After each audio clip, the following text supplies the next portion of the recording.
Morning welcome to V3 news లక్ష్యం సమాజేతం నేను మానస ముందుగా హెడ్లైన్స్ తెలంగాణ అభివృద్ధిలో దూసుకుపోతుంది టీఆర్ఎస్ అభ్యర్థిని సత్కరించిన మాగంటి గోపీనాథ్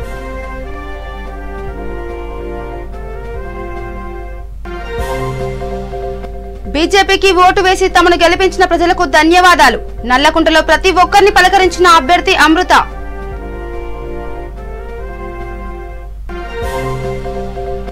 వైసీపీ ప్రభుత్వంపై టీడీపీ ఎమ్మెల్యేలు ఫైర్ ప్రజలపై భారాన్ని మోపడం సరికాదని ఆరోపణ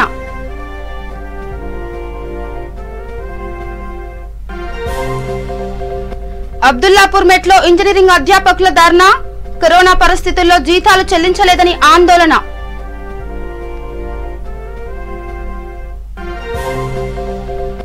కాకినాడలో ఓ యువకుడు దారుణం 5 ఏళ్ల బాలికపై అత్యాచారం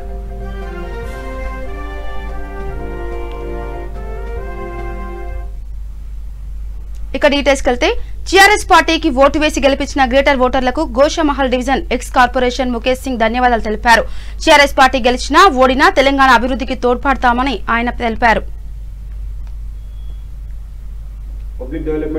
बिल्कुल बिल्कुल बिल्कुल गोशामहल कॉन्स्टिट्यूंसी में आज बीजेपी का एमएलए बीजेपी के कारपोरेटर से उनसे ज़्यादा काम हम करें एमएलए जितना काम नहीं करे हम उतना फंड लाए मिनिस्टर्स हमारे आए यहाँ पर कई करोड़ का काम करें यहाँ पर आज डबल बेडरूम बन गया है गोड़ेकबर मरकज़ पे देख सकते हैं यहाँ पर कोई बीजेपी गवर्नमेंट काम नहीं करी तेलंगाना गवर्नमेंट काम करी यहाँ पर और आगे भी हम करने के लिए तैयार है मेरे को मौका दी थी 2016 में मैं लोगों को बताया काम करके खैर कुछ वजह से हमारी कुछ कमी होंगी यहाँ पर अभी हम हारे हम उसका अफसोस नहीं है पब्लिक आज जो कारपोरेटर कुछ नहीं मैं भी उस तरह से काम करूँगा आगे भी टीआरएस पार्टी की ओर से काम करेंगे बिल्कुल बिल्कुल जैसा कि आपके पास अभी आपके चाहने वाले हैं कुछ काम आपसे कराना चाह रहे हैं तो वो आ सकते हैं आपके पास बिल्कुल बिल्कुल पहले जिस तरह से रात के 12 बजे भी कॉल कर सकते थे आज भी कॉल कर सकते हैं अभी भी कॉल कर सकते हैं हम फील्ड में रह के काम करेंगे और डिपार्टमेंट का भी बहुत अच्छा सपोर्ट मिला हमारे को पुलिस डिपार्टमेंट भी अच्छा काम करे तेलंगाना गवर्नमेंट के लिए और आज भी कर रही है काम जीएचएमसी भी बहुत सारा काम करी यहाँ पर देख सकते हैं और वाटर डिपार्टमेंट भी अच्छा काम करी जो रिटर्निंग ऑफिसर ఇక జూబ్లీ హిల్స్ లో ఎమ్మెల్యే పార్టీ కార్యాలయంలో టీఆర్ఎస్ సమావేశం నిర్వహించారు ఈ సమావేశానికి ముఖ్య అతిథిగా ఎమ్మెల్యే మాగంటి గోపీనాథ్ హాజరయ్యారు దీంతో గెలిచిన టీఆర్ఎస్ అభ్యర్థులు ఎమ్మెల్యేను సన్మానించి కృతజ్ఞతలు తెలిపారు ఈ కార్యక్రమంలో వెంగళరావు నగర్ దీదీప్య హిమత్ నగర్ సిఎన్ రెడ్డి యూసుఫ్ గూడ రాజ్ కుమార్ పటేల్ సోమాజ్గూడ వి సంగీత టీఆర్ఎస్ కార్యకర్తలు పాల్గొన్నారు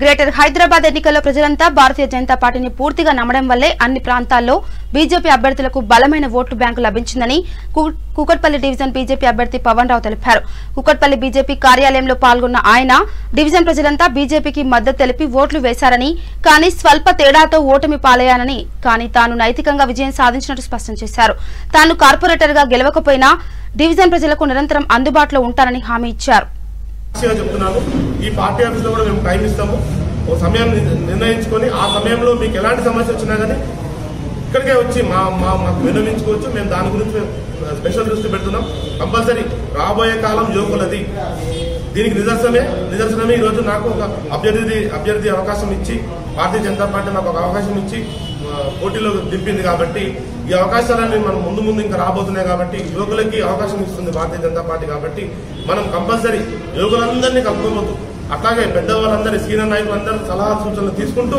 వాళ్ళ అడుగుజాలను నడుస్తూ వాళ్ళ ఆలోచనలతోటి మన యువకులకున్న ఎనర్జీ తోటి మన యువకులందరినీ కలుపుకొని పోయి ముందు ఇంకా పార్టీని బలోపేతం చేస్తామని ఈ మీడియా మిత్రుల సాక్షిగా నేను బండి సంజయ్ గారికి వాగ్దానం చేస్తున్నాను అలాగే మనం ముందు ఇంకా మంచి కార్యక్రమాలు చేద్దాం రాష్ట్ర నాయకత్వంలో మాకు ఎలాంటి బాధ్యతలు ఉన్నా కానీ ఇంకా మంచిగా పనిచేస్తాము ఇంకా ముందు ఎలాంటి ప్రోగ్రామ్స్ అయినా కానీ గట్టిగా అందరితోటి అందరి నాయకులు బస్తీలో ఉన్న నాయకులతో పాటు అందరినీ కలుపుకోబోతూ యువ నాయకులను కూడా కొత్త నాయకులను తయారు చేసుకుంటూ పార్టీ ముందుకు పోతూ ఇప్పుడు జరిగిన ఏమైనా మిస్టేక్స్ కానీ ఏమైనా ఉంటే కూడా వాటిని సరి చేసుకుంటూ ముందుకు పోతూ ఇంకా రాబోయే కాలంలో భారతీయ జనతా పార్టీ అధికారంలో రాబోతుంది కాబట్టి దాని దిశగా మేము పనిచేస్తామని ఈ సభాముఖంగా ఈ మీడియా మిత్రుల సాక్షిగా నేను చెప్తున్నాను.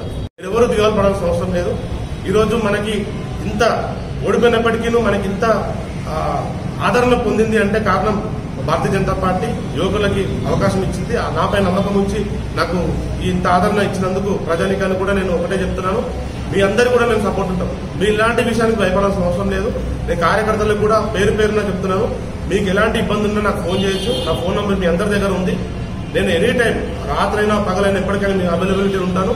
మీకు ఎవరన్నా ఏ అధికార పార్టీ వాళ్ళు కానీ ఎవరైనా మీకు ఇబ్బంది పెట్టినా మేమున్నాము. మనకి బండి సంజయ్ గారు ఉన్నాం. ఎప్పుడైనా సరే మీకు అందరికి అవైలబిలిటీలో ఉంటాము. మీకు ఏ సమస్య వచ్చినా మీ మీద ఎలాంటి దాడి జరిగినా మీకు ఎలాంటి ఇబ్బంది జరిగినా మాకు చెప్పుకోవచ్చు. మేము మీకు భరోసా ఇస్తున్నాము. కంపల్సరీ దాని గురించి మేము అహర్నిశలు పోరాడతాం కూడా. అలాగే పార్టీ మాపై ఉంచిన నమ్మకాన్ని మేము ఇంకా ముందు తీసుకెళ్తూ రాబోయే కాలంలో కూడా మనకి ఇంకా మంచి మంచి అవకాశాలు ఉన్నాయి కాబట్టి మనము పార్టీ ఆదేశాల మేరకు పనిచేస్తూ ఇంకా ముందు కూడా ఇదే ధైర్యంతో ఈరోజు బీజేపీ అభ్యర్థి అమృత తమకు ఓటు వేసి గెలిపించిన ప్రజలందరికీ కృతజ్ఞతలు తెలిపారు. గెలిచిన వెంటనే తనపై నమ్మకం ఉంచి ఓటు వేసి గెలిపించిన ప్రజలను గోల్నాక మార్కెట్లోని దుకాణ యజమానులతో పాటు ఇంటింటికి వెళ్లి ప్రతి ఒక్కరిని ఆప్యాయంగా పలకరించారు.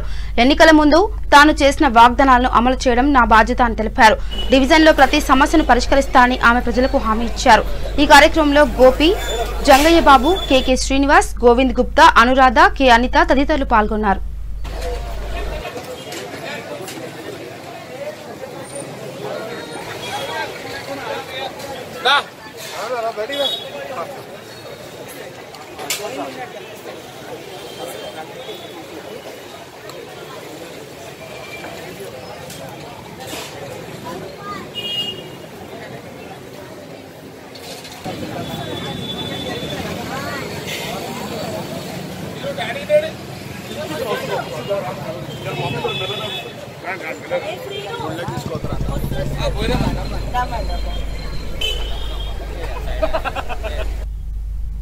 ఎర్రగడ్డ ఎంఐఎం నుండి రెండోసారి షాహీన్ బేగం గెలుపొందారు.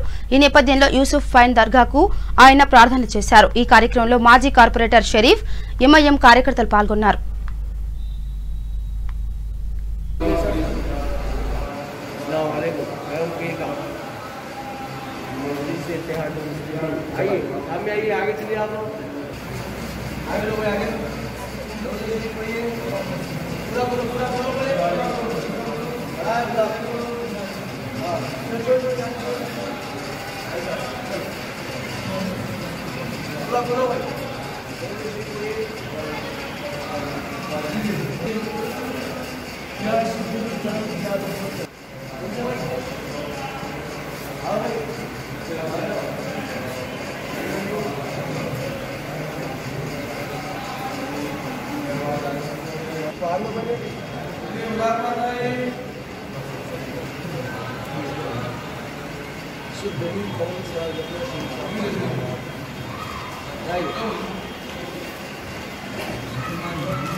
ఏపీ ప్రభుత్వ పాలనలో సామాజిక న్యాయం లేకుండా పోయిందని టీఎన్ఎస్ఎఫ్ రాష్ట్ర అధ్యక్షుడు ప్రణవ్ గోపాల్ అన్నారు. ప్రభుత్వం ఏర్పడి 18 నెలల వ్యవధిలో రాష్ట్రంలో 11 వర్సిటీలకు వీసీలను నియమించడంపై స్పందించారు. కేవలం జగన్ తమ సామాజిక వర్గానికి చెందిన వారికి మాత్రమే ప్రాధాన్యత ఇచ్చారని చెప్పారు. ఎస్సీ, ఎస్టీ వర్గానికి చెందిన వారికి అవకాశాలు ఇవ్వలేదని, ఓటు బ్యాంకు కోసమే వారిని వినియోగించుకుంటూ అన్యాయం చేశారని ఆరోపించారు. మహిళలకు తగిన ప్రాధాన్యత ఇస్తామని చెప్పిన వైసీపీ వర్సిటీలో మహిళలకు వీసీగా అవకాశం ఇవ్వలేదని మండిపడ్డారు. రానున్న రోజుల్లో మరిన్ని విద్యా సంఘాలన్నీ ఈరోజు తెలుగుదేశం పార్టీలోకి వచ్చే పరిస్థితి అయితే ఉంది. ఇది ఒక ఉదాహరణ మాత్రమే. దాదాపు ఈ ప్రభుత్వం ఏర్పడి 18 నెలలు, ఈ 18 నెలల్లో టీఎన్ఎస్ఎఫ్ అనేక హెచ్చరికలు జారీ చేసింది ఒక రాష్ట్ర ప్రభుత్వాన్ని. పూర్తి స్థాయి వీసీలు నియమించండి, అనేక హెచ్చరికలు, అనేక ఉద్యమాలు చేసిన తర్వాత ఎట్టకేలకు మొన్న గౌరవనీయులు జగన్మోహన్ రెడ్డి గారు ఈరోజు వీసీలు నియమించడం జరిగింది. ఈరోజు సామాజిక న్యాయం అనేది పూర్తిగా అట్టకెక్కింది. గత ప్రభుత్వ హయాంలో అక్కడిక్కడ మాజీ ముఖ్యమంత్రి వాళ్ళు చంద్రబాబు నాయుడు గారికి చెందిన సామాజిక వర్గం అక్కడెక్కడ ఎక్కడన్నా రిజిస్టార్లుగానే వేస్తే ఆ రోజు వైకాపా ప్రభుత్వం, ఇప్పుడున్న వైకాపా ప్రభుత్వం అనేక దుమారాలు చేసింది, అనేక ప్రదర్శనలు చేసే చంద్రబాబు నాయుడు గారు సొంత సామాజిక వర్గాలను వేసుకుంటున్నారు అని సోషల్ మీడియా వేదికగా కానివ్వండి, అనేక వేదికల మీదుగా గగ్గోలు పెట్టే ఈరోజు ముఖ్యమంత్రి గారిని ఒకటే అడుగుతున్నా, దాదాపు 11 యూనివర్సిటీల్లో మీ సొంత సామాజిక వర్గాలు మీరు ఈరోజు నియమించారు. దీని మీద మీరు తక్షణమే సమాధానం చెప్పాలి. అంటే మీరు ఏ క్రైటీరియా మీద ఈరోజు మీరు నియమించారు? ఈరోజు రిటైర్ అయిపోయిన వాళ్ళకి కూడా మళ్ళీ మీరు ఎవరు జీవోలు తెచ్చి ఈరోజు వాళ్ళు మళ్ళీ రిజిస్టార్లుగా మీరు తెస్తారా? వీసీలుగా మళ్ళీ మీరు చేస్తారా? ఓ పక్క ఎంప్లాయ్మెంట్ లేక చాలామంది ఇబ్బంది పడుతున్నారు రాష్ట్రంలోని. అటువంటి పరిస్థితుల్లో ఈరోజు మీరు ఏ విధంగా ఈరోజు చేస్తారు? ఈరోజు మీరు చూసుకున్నట్టయితే శ్రీ వెంకటేశ్వర యూనివర్సిటీ ఏదో ఆమోదం కాపు సమాజం చెందిన వారికి ఆ రోజు ఇచ్చారు. ఈరోజు వైకాపా ప్రభుత్వంలో రాజారెడ్డి గారు నియమించారు. ఆంధ్ర విశ్వవిద్యాలయంలో నాగేశ్వరరావు గారు బీసీ సమాజం చెందిన వారికి ఇస్తే ఈరోజు ప్రసాద్ రెడ్డి గారికి ఇచ్చారు. ఇక ఏపీలో టీడీపీ కాంగ్రెస్ పార్టీల పని అయిపోయిందని రాష్ట్ర బీజేపీ అధ్యక్షుడు సోము వీర్రాజు అన్నారు. రానున్న రోజుల్లో ఈ రెండు పార్టీలు కనుమరుగైపోతాయని చెప్పారు. రాష్ట్రంలో బీజేపీ జనసేన కూటమికి వైసీపీకి మధ్య పోటీ ఉంటుందన్నారు. తెలుగుదేశం పార్టీ హయాంలో కోట్లాది రూపాయల కుంభకోణాలు జరిగాయని ఆరోపించారు. రాజధాని కోసం 7,200 కోట్లు తీసుకున్న చంద్రబాబు కేవలం 4 తాత్కాలిక బిల్డింగ్లను మాత్రమే కట్టారని చెప్పారు. పేదల కోసం బీజేపీ ఎంతో చేస్తుందన్నారు. మోదీ ప్రధాని అయిన తర్వాత అగ్రవర్ణ పేదల కోసం 10% రిజర్వేషన్లను ఇచ్చారన్నారు. రాబోయే రోజుల్లో అది తిరుపతి దాకా విస్తరించేటువంటి పరిస్థితి భారతీయ జనతా పార్టీ. దీనికి ప్రధానమైనటువంటి కారణం నరేంద్ర మోడీ గారు భారతదేశంలో చేపడుతున్నటువంటి అనేక రకాలైనటువంటి అభివృద్ధి కార్యక్రమాలు. ఈ రాష్ట్రానికి మీ అందరూ కూడా చెప్తున్నాను. నిన్నే మంత్రి గారితో మాట్లాడారు. గృహ నిర్మాణ శాఖ బాధ్యులతో 23 లక్షల ఇళ్ళు ఇచ్చారు. 23 లక్షల ఇళ్ళు. ఆ 23 లక్షల ఇళ్ళు కట్టకపోతే మొన్న మార్చి నాటికి 8 లక్షల ఇళ్ళు మరలా ఢిల్లీ వెళ్ళిపోయింది. 15 లక్షల ఇళ్ళే ఈ రాష్ట్ర ప్రభుత్వం కడతానంటుంది. 30 లక్షల పట్టాలు ఇచ్చారు. 15 లక్షల ఇళ్లు కట్టాలని నిర్ణయించారు. ఈ 15 లక్షల ఇళ్లలో రాష్ట్ర కేంద్ర ప్రభుత్వం 1,50,000 సబ్సిడీ ఇస్తుంది. 15 లక్షల ఇంటూ 1,50,000 సబ్సిడీ నరేంద్ర మోడీ గారు మరి జగనన్న కట్టేటువంటి ఇల్లు కాదు, నరేంద్ర మోడీ ఇచ్చేటువంటి ఇళ్లలో ఇచ్చేటువంటి సింహభాగం భారతీయ జనతా పార్టీ ప్రభుత్వం కేంద్రం ఇస్తున్నదే. ఇంకా 8 లక్షల ఇళ్లు మిగిలిపోయి కట్టలేక. అదే కాకుండా ఈ ఇళ్ల పట్టాలు ఇచ్చేటప్పుడు రోడ్లు వేశారు. ఇళ్ల పట్టాల్లో రోడ్లు వేశారు. దానికి ఒక 3,000 కోట్ల రూపాయలు ఇచ్చారు రోడ్లు వేయడానికి ఎన్ఆర్ఈజీఎస్ నిధులు. ఆ రోడ్లు వేస్తామని చెప్పి పక్కన ఉన్నటువంటి గ్రామాలంతా తవ్వేసి, కొండలు అన్ని తవ్వేసి ఎలకల్లాగా ఆ రోడ్లు వేస్తున్నామని చెప్పి ఆ 3,000 కోట్లలో సగం స్వామయం అయిపోయింది. అలానే 7,000 కోట్లు ఇచ్చేమన్నారు ఇళ్ల పట్టాల కోసం కొనడానికి. ఈ 7,000 కోట్లు మన తూర్పుగోదావరి జిల్లానే కానీ ఒకసారి పరిశీలన చేసినట్లయితే పక్కనున్న ఆవు భూములు కొనేసారు ఈ కలెక్టర్ గారు అందరూ కలిసి. ఈ ఆవు భూముల్లో 150 కోట్లు పోయింది ప్రజానికం యొక్క సొమ్ము. అది డిసెంబర్ వస్తేనే కానీ అందులో ధనియాలు వేస్తారు. అప్పుడు దాకా అందులో నీళ్లే ఉంటాయి. పడవలు తిరిగే దాంట్లో పట్టాలు ఇస్తామని 150 కోట్లు కొట్టేశారు. ఇలాగే మన జిల్లాలో చాలా చోట్ల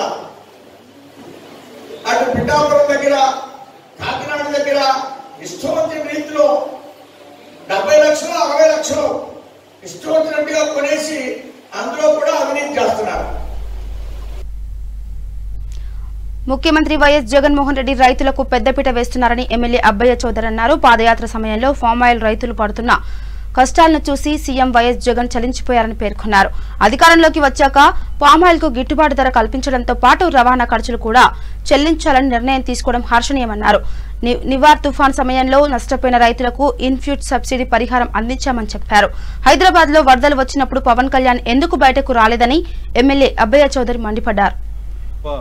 అగ్రికల్చర్ మినిస్టర్ కన్నబాబు గారి దృష్టికి కూడా ఈ విషయాలన్నీ కూడా తీసుకువెళ్ళినప్పుడు ఒక రైతుల కమిటీని ఏర్పాటు చేసి రైతులకు అండగా నిలబడాలని ఈ కమిటీ వేసి ఒక సంవత్సరం అవుతోంది. ఇప్పటికీ ముఖ్యంగా ఈ సంవత్సరం పాటు కానివ్వండి, ముఖ్యంగా గౌరవ ముఖ్యమంత్రి గారు అదేవిధంగా అగ్రికల్చర్ మినిస్టర్ కన్నబాబు గారు ఒక ప్రత్యేక శ్రద్ధతో రైతుల కమిటీతో ఎప్పటికప్పుడు చర్చించి ఈరోజు గవర్నమెంట్ తరపు నుంచి, ఎందుకంటే ఇక్కడ పండించిన పామాయిల్ రైతాంగం అంతా కూడా ఎప్పుడూ కూడా ఏపీ ఆయిల్ ఫెడ్లో ఈ ధర నిర్ణయం అవుతూ ఉంది. ఇదే ఇక్కడ మేము పండించిన పంటని తెలంగాణ ఆయిల్ ఫెడ్కి తీసుకువెళ్తే ఎక్కువ రేటు వస్తుంది, రైతాంగం అన్యాయం అవుతూ ఉంది అని చెప్పి వీళ్ళందరూ కూడా ప్రభుత్వం దృష్టికి తీసుకొచ్చినప్పుడు రైతు పక్షపాతిగా ఉండే గౌరవ ముఖ్యమంత్రి గారు ఈ పామాయిల్ రైతులందరికీ కూడా రేటు డిఫరెన్స్ 84 కోట్ల రూపాయలు ఇవ్వటం మీ అందరికీ తెలిసిన విషయమే. అది కాకుండా ముఖ్యంగా పామాయిల్ ధరని 11,500 రూపాయలు తగ్గకుండా ఇవ్వాలి అని చెప్పి గౌరవ ముఖ్యమంత్రి గారు నిర్ణయం తీసుకోవటం నిజంగా చాలా హర్షణీయం. అదేవిధంగా ఈరోజు ఏపీ ఆయిల్ ఫెడ్లో కూడా ఆంధ్ర రాష్ట్రంలో పండించే పామాయిల్ రైతులు పండించే పంటకి కూడా ఒక జీవోని రిలీజ్ చేసి 11,500కి అంటే తక్కువగా తీసుకోవటానికి వీలు లేదు అని చెప్పి గౌరవ ముఖ్యమంత్రి గారు అదేవిధంగా గౌరవ కన్నబాబు గారు కూడా ఒక ఆర్డర్ని కూడా పాస్ చేయడం జరిగింది అని చెప్పి కూడా ఈరోజు మీ అందరికీ తెలియజేస్తున్నాం. అదేవిధంగా ఈరోజు నిజంగా చూస్తూ ఉంటే ఈ ఆంధ్ర రాష్ట్రంలో తుఫాను వచ్చి ఇబ్బంది పడుతూ రైతాంగం ఇబ్బందుల్లో ఉన్నా కూడా ఎప్పుడూ లేని విధంగా గత ఏ ముఖ్యమంత్రి గారు కానీ గతంలో ఎప్పుడూ కూడా ఎవరూ కూడా చేయనటువంటి కార్యక్రమం ఈరోజు వరదలు వచ్చి తుఫాను వచ్చి మొత్తము కూడా రైతాంగం నష్టపోతే వాళ్ళకి ఏ సీజన్లో అయితే నష్టం వచ్చిందో అదే సీజన్లో ఇన్పుట్ సబ్సిడీ కింద అదే సీజన్లో డబ్బులు ఇవ్వాలి అని ప్రకటించిన ఘనత కేవలం గౌరవ ముఖ్యమంత్రి గారికి మాత్రమే చెందుతుంది. ఈ సంవత్సరం ఇప్పటికే రైతాంగం 2 సార్లు వరదలతో ఇబ్బంది పడిన రైతాంగాన్ని అందరికీ కూడా ఇన్పుట్ సబ్సిడీ ఇవ్వటం జరిగింది. ముఖ్యంగా మొన్న వచ్చిన తుఫానుతో ఎవరైతే ఇబ్బంది పడ్డారో ఆ రైతాంగం అందరికీ కూడా ముఖ్యంగా మన రాష్ట్రంలో ఉన్న రైతాంగానికి తెలియజేస్తూ ఉన్నాం. ఇప్పటికే ఎన్యూమరేషన్ జరుగుతూ ఉంది. దెందులూరు నియోజకవర్గం ముఖ్యంగా పశ్చిమ గోదావరి జిల్లాలో పెద్ద ఎత్తున ఎన్యూమరేషన్ చేపిస్తూ ఉన్నాము. అసెంబ్లీ సమావేశాల్లో ప్రతిపక్షం స్వరం వినిపించకుండా ప్రభుత్వ బిల్లులను ఆమోదించుకునేందుకు గాను సభను నిర్వహించారని టీడీపీ ఎమ్మెల్యేలు ఆరోపించారు. ప్రతిపక్షానికి కీలకమైన అసెంబ్లీ సమావేశాల్లో మాట్లాడే అవకాశం లేకుండా వ్యవహరించి వైసీపీ తీరుపై అసహనం వ్యక్తం చేశారు. ముఖ్యంగా పన్నుల పెంపుపై కూడా ప్రతిపక్షం సలహాలను పరిగణనలోకి తీసుకోకుండా కరోనా సమయంలో పన్ను భారాన్ని పెంచి ప్రజలపై ఆర్థిక భారాన్ని పెంచేలా నిర్ణయం తీసుకున్నారని మండిపడ్డారు. దీనిపై అభ్యంతరం వ్యక్తం చేసిన ఎమ్మెల్యే గణబాబు ప్రభుత్వానికి తమ అభిప్రాయాలను తెలియజేసే అవకాశం కూడా ఇవ్వలేదని చెప్పారు. ఇప్పటికీ ఆర్థికంగా ఇబ్బందులు పడుతున్న ప్రజలపై భారాన్ని మోపడం సరికాదని చెప్పారు. ప్రతిరోజు సస్పెన్షన్ చేసి ఒక సింగిల్ వాయిస్ ఇచ్చే ప్రయత్నం చేశారు. మీరు అందరూ కూడా చూశారు. ఒక ప్రధానమైన అంశాలకి ప్రస్తావిద్దామని చెప్పి అనేక ఫోరంలో వెళ్ళాలని చెప్పి వెళ్ళినప్పుడు అక్కడ ప్రస్తావించక ఆ అవకాశం కోల్పోయి మరలా ఈరోజు మీ ముందుకొచ్చి ప్రజల వాయిస్ ఏవైతే ప్రభుత్వానికి వినిపించాలనుకున్నామో ఆ ప్రధాన అంశాలు మరలా మీ ద్వారా తెలియజేయాలనే ఉద్దేశంతో ఈరోజు ఈ ప్రెస్ మీట్ పెట్టడం జరిగింది. పన్నులు భారీగా పెరగనున్నాయి. ఇంతకుముందు పన్ను విధానాన్ని మారుస్తూ ఒక కొత్త ఆర్డినెన్స్ తీసుకొచ్చారు. డీటెయిల్స్ రామకృష్ణబాబు గారు చెప్తారు. ఏదైతే రిజిస్టర్డ్ వాల్యూలో ఆస్తి తాలూకా విలువలో 0.1 నుంచి 5 వరకు పెంచే అవకాశాన్ని కలిగిస్తూ మున్సిపాలిటీస్కి కార్పొరేషన్కి ఒక అవకాశం ఇచ్చారు. అందులో షువరేజ్ ట్యాక్స్ వాటర్ ట్యాక్స్ అన్నిటికీ కలుపుతూ ఈరోజు పన్నుల భారం రాబోతాం. అదే చెప్పాం. ఎలాంటి సందర్భంలో మీరు ఈరోజు ఈ మున్సిపాలిటీస్ కానీ కార్పొరేషన్ కానీ ఆదాయాలని పెంపొందించుకోవాలనేటువంటి ఆలోచన చేస్తున్నందుకు మంచిదే. కానీ కానీ ఆలోచనలో భారం మోపే సమయం ఇది కాదని చెప్పాం. వారు కూడా అప్పుడు అన్నారు, ఎవరికి కూడా పేదవాళ్ళకి ఈ భారం మోపటం లేదు. 350 నుంచి 375 SFT లోపు ఉన్న వారికి అసలు పన్ను 50 రూపాయలు మించి సంవత్సరానికి పడదు అనేటువంటి భావం కలిగించావు మాట్లాడారు. యంత్రాంగానికి మీరు ఇచ్చే జీవో రూపంలో ఇప్పుడు ఎందుకైతే బిల్లులో ఏవైతే ఎంత పర్సంటేజ్ అనేటువంటిది ఎంత పెరుగుతుంది అనేటువంటిది ఒక స్పష్టత లేనప్పుడు ఈ లోకల్ బాడీస్లో ఉండేటువంటి సంస్థలు వాళ్ళ ఆదాయాన్ని పెంచుకునే ప్రయత్నమే చేస్తారు తప్ప అందులో ఉండేటువంటి అంశాలను బేస్ చేసుకొని ప్రజల మీద భారం వేసే పరిస్థితి ఉంటుంది తప్ప ఇంకొకటి కాదు. గత 5 రోజులుగా అసెంబ్లీ సమావేశాల్లో ఏం జరిగింది మీ అందరికీ తెలుసు. కనీసం ప్రతిపక్ష నాయకుడు చంద్రబాబు నాయుడు గారికి కూడా మాట్లాడే అవకాశం ఇవ్వని పరిస్థితి. ఎందుకంటే వాళ్ళు చేసినవన్నీ తప్పులు కాబట్టి ఆ తప్పులు బయటపడతాయి అనే ఉద్దేశంతో కనీసం మాట్లాడటానికి కూడా అవకాశం ఇవ్వకుండా అందరూ మాట్లాడితే సస్పెండ్ చేయటం 5 రోజులు అదే కార్యక్రమం జరిగింది. ఈరోజు ఈ సంవత్సరం మార్చి నెల నుంచి ఇప్పటి వరకు కూడా కరోనా సమయంలో ప్రజలు అనేక ఇబ్బందులు ఎదుర్కొంటున్నారు. నిత్యావసర వస్తువుల ధరలు కానీ, కూరగాయలు కానీ, మద్యం ధరలు కానీ, సిమెంట్ ధరలు కానీ, ఇసుక ధరలు కానీ, ఆర్టీసీ ఛార్జీలు కానీ, కరెంటు ఛార్జీలు కానీ, డీజిల్ పెట్రోల్ ధరలు కానీ, నేషనల్ హైవేలతో పాటు స్టేట్ హైవేలు కూడా టోల్గేట్లు కానీ, వాహనదారుల మీద పెనాల్టీలు ఫైన్లు కానీ, ఇన్ని భారాలు ప్రజల మీద మోపి వాడు నడ్డి విరిగిపోయే. ఇక రాష్ట్ర వ్యాప్తంగా సంచలనం సృష్టించిన 5 ఏళ్ల బాలికపై అత్యాచారం చేసిన ఘటనలో నిందితుడు పోలీసులకు చిక్కాడు. కాకినాడకు చెందిన ప్రభు అనే వ్యక్తి ఈ దారుణానికి ఒడిగట్టాడు. మత్తు పదార్థాలకు అలవాటు పడి తెలియని మైనంలో చిన్నారిపై అత్యాచారానికి ఒడి కట్టినట్లుగా తెలుస్తుంది. దీనిపై కేసు నమోదు చేసిన పోలీసులు నిందితుడిని అరెస్ట్ చేశారు.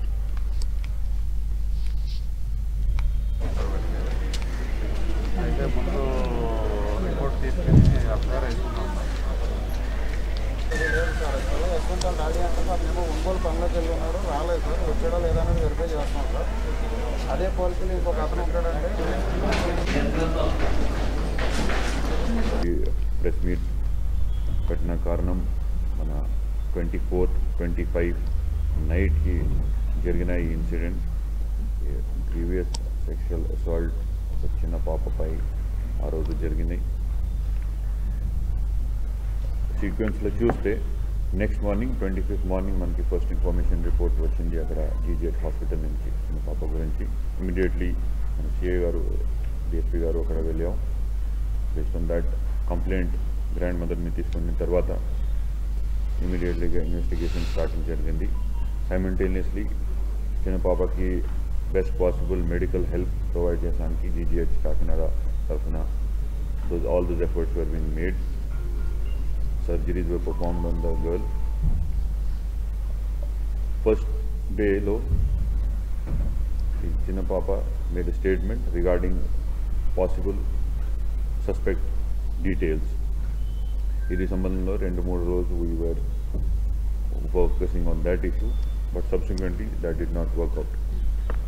Ee sambandhamlo 13 teams were formed, 2 DSPs, Disha DSP Mulluman garu, SDPO Kakinada Bhimrao garu, and their entire team, Kakinada entire force, crime team, Disha police station team, law and order team, with continuous monitoring from additional SP admin and myself, it was being done.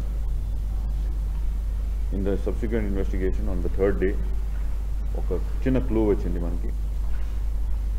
Chinna Papa grandfather ki cell phone that had gone missing from that night. Aa roju nunchi, because it was a low cost mobile, they did not pay much attention. The clue vachin tarvata we tried focusing on that, and based on the clues, subsequent clues came up through the analysis of mobile phone technology and Chittupokkala area law, causing inquiries in that area. So we could reach out to this accused, Tadi Prabhu, who had stolen that cell phone all night, and after that had gone into hiding.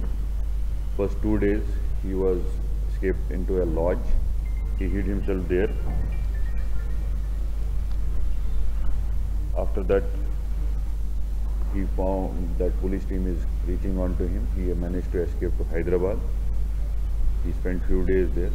Our team was consistently tracking him through technical details, and our teams were posted in Hyderabad also. But because he ran out of sources, he came back to East Godavari, and Kattipudi Dagra, it was morning, we got information that he has come back. Immediately, IO in this case, Sri Bhimrao Garu, went along with the team and arrested him from Kattipudi.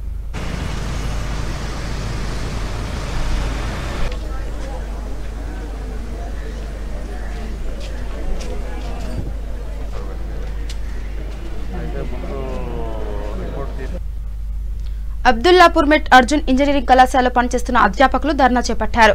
Corona నేపథ్యంలో గత కొన్ని నెలలుగా తీవ్ర ఇబ్బందులకు గురవుతున్న యాజమాన్యం పట్టించుకోవడం లేదని ఆవేదన వ్యక్తం చేశారు. కళాశాల అధ్యాపకులు జీతాలు చెల్లించే వరకు కళాశాల ముందు నిరసన దీక్ష ప్రారంభించారు. దీనికి సంఘీభావంగా Telangana schools technical colleges employees association అధ్యక్షులు సంతోష్ కుమార్ హాజరయ్యారు. రాష్ట్ర ప్రభుత్వం విడుదల చేసిన జీవో నెంబర్ 45 ప్రకారం జీతాలు చెల్లించాలే యూనివర్సిటీ రిజిస్ట్రార్ స్పందించి చర్యలు తీసుకోవాలని డిమాండ్ అసోసియేషన్ అధ్యక్షులు సంతోష్ కుమార్ డిమాండ్ చేశారు.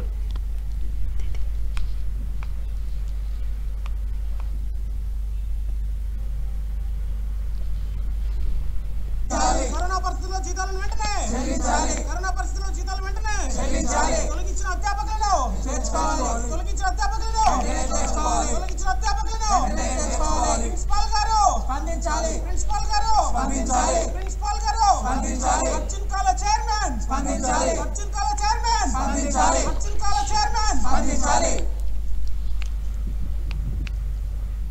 ఈ రాష్ట్రంలో ఉన్నటువంటి ప్రైవేట్ విద్యా సంస్థలు మరియు ఆ విద్యా సంస్థలో భాగంగా ఇంజనీరింగ్ కాలేజ్ అంటే ఎన్నో సాంకేతిక కాలేజీలు ఉన్నాయి.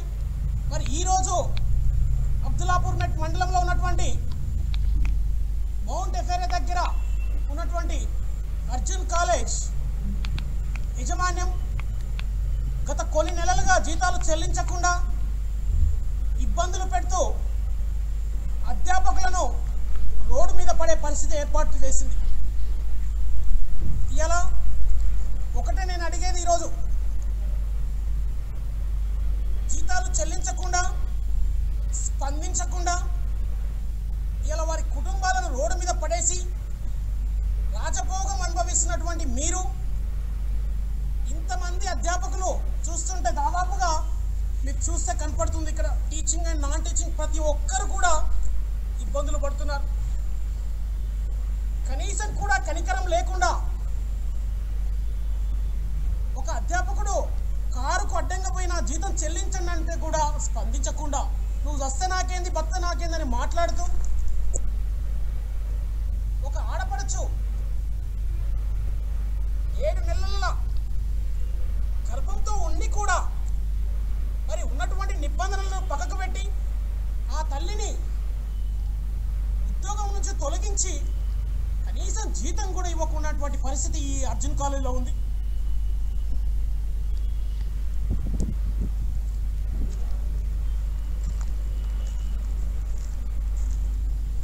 అధ్యాపకుల జీతాలు చెల్లించాలి. అధ్యాపకుల జీతాలు చెల్లించాలి. అధ్యాపకుల జీతాలు చెల్లించాలి. అర్జున్ కాలేజ్ యాజమాన్యం స్పందించాలి. అర్జున్ కాలేజ్ యాజమాన్యం స్పందించాలి. అర్జున్ కాలేజ్ యాజమాన్యం స్పందించాలి. అర్జున్ కాలేజ్ యాజమాన్యం స్పందించాలి. జీతాలను చెల్లించాలి. జీతాలను చెల్లించాలి. జీతాలను చెల్లించాలి. తొలగించిన అధ్యాపకులను వెంటనే చేర్చుకోవాలి. తొలగించిన అధ్యాపకులను వెంటనే చేర్చుకోవాలి. తొలగించిన అధ్యాపకులను వెంటనే చేర్చుకోవాలి. తొలగించిన అధ్యాపకులను వెంటనే చేర్చుకోవాలి. తొలగించిన అధ్యాపకులను వెంటనే చేర్చుకోవాలి. కరోనా పరిస్థితుల్లో జీతాలను వెంటనే చెల్లించాలి. కరోనా పరిస్థితుల్లో జీతాలను వెంటనే చెల్లించాలి. కరోనా పరిస్థితుల్లో జీతాలను వెంటనే చెల్లించాలి. తొలగించిన అధ్యాపకులను చేర్చుకోవాలి. తొలగించిన అధ్యాపకులను చేర్చుకోవాలి. తొలగించిన అధ్యాపకులను చేర్చుకోవాలి. ప్రిన్సిపాల్ గారు స్పందించాలి. ప్రిన్సిపాల్ గారు స్పందించాలి. ప్రిన్సిపాల్ గారు స్పందించాలి. అర్జున్ కాల చైర్మన్ స్పందించాలి. అర్జున్ కాల చైర్మన్ స్పందించాలి. అర్జున్ కాల చైర్మన్ స్పందించాలి. ఈ రాష్ట్రంలో ఉన్నటువంటి ప్రైవేట్ విద్యా బులెటిన్ ముగించే ముందు హెడ్లైన్స్ మరోసారి. తెలంగాణ అభివృద్ధిలో దూసుకుపోతుంది. టీఆర్ఎస్ అభ్యర్థిని సత్కరించిన మాగంటి గోపీనాథ్.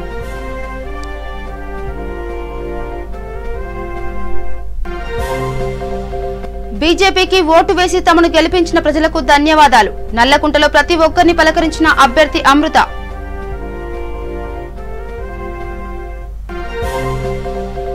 వైసీపీ ప్రభుత్వంపై టీడీపీ ఎమ్మెల్యేలు ఫైర్. ప్రజలపై భారాన్ని మోపడం సరికాదని ఆరోపణ.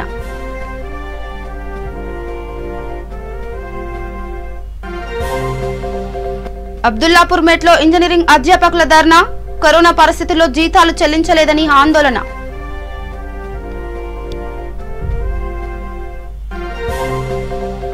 కాకినాడలో ఓ యువకుడు దారుణం. 5 ఏళ్ల బాలికపై అత్యాచారం.